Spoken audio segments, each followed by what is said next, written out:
All right, so as you probably know, not everything that glitters is gold. However, gold global prices are hitting a 2-month peak following this weekend's U.S. airstrikes in Iraq and Syria. Now, the precious metals, the price rose this Monday, gaining 0.3% to reach now $1,514 per ounce in the face of a weakening dollar.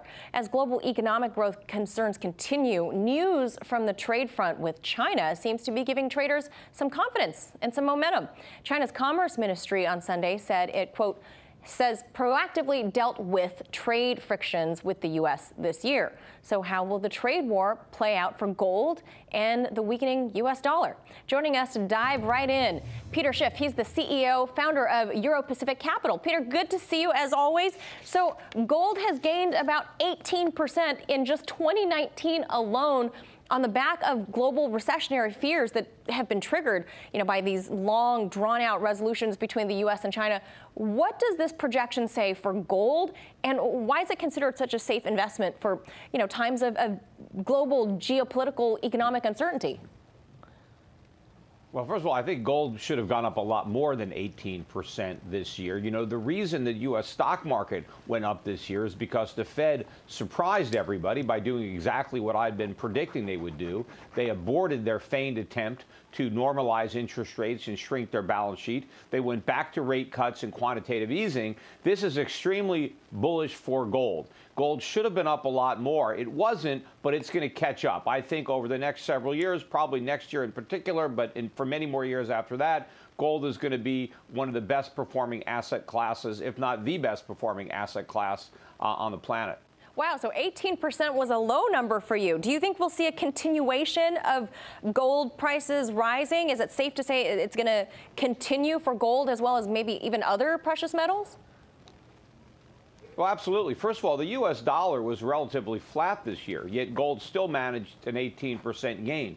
But the dollar is going to fall through the floor. That means gold prices are going to go through the roof. We are entering in or about to enter a new decade of stagflation, although that may be a mild way to describe it because it has, reminiscent of the 1970s. This is going to be much worse. This is going to be more like a inflationary depression. So this century, the depression is going to come a decade early. It's not going to be the roaring 20s. It's going to be a decade of inflationary depression in the United States.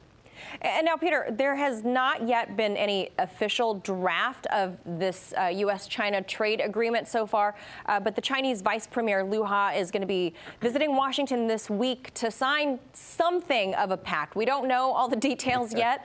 So do you think that's going to impact gold prices? And B, whatever it is that he's going to sign, again, we have literally nobody has any details as to what this is going to pertain to, but will gold be impacted if other goods, other commodities are impacted by whatever this deal is going to be?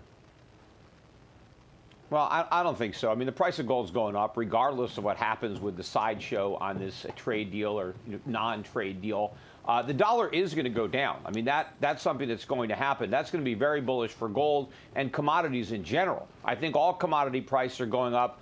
Look at the price of oil. Oil is now back above $60 a barrel. I think it has a long way to go on the upside. But agricultural commodities could really be the story of the next several years, especially if China does end up buying a lot more agriculture from the United States. What is that going to do to prices, farm prices here in the United States? That's going to put even more upward pressure on prices that would be moving up anyway as a result of the Fed, because the Fed's going to go back to zero. They're going to increase the pace of this quantitative easing, which is already faster than when they were officially doing QE. The unofficial QE is growing the balance sheet even faster than was the official QE. But all this is going to shift into a much higher gear as this new decade plays out.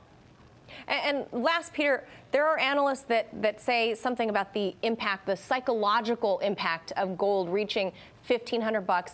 Is this kind of growth sustainable for gold?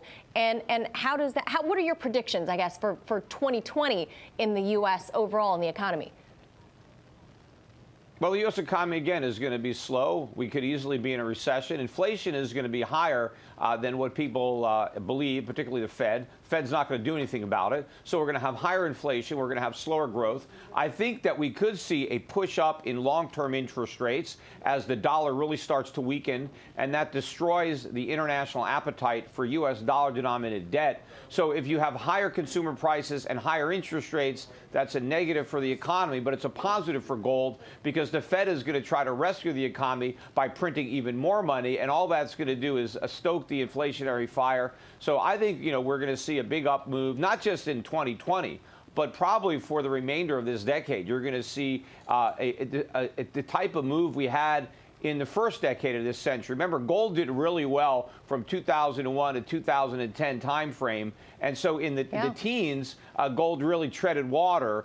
This is going to be the next leg up. And I think this is going to be an even more explosive decade for gold than the first decade of this century. Wow. All right. My takeaway here is gold is the place to park your money, folks. So, Peter Schiff, Euro Pacific Capital founder, thank you so much for sharing your expertise with us. Happy New Year, Peter.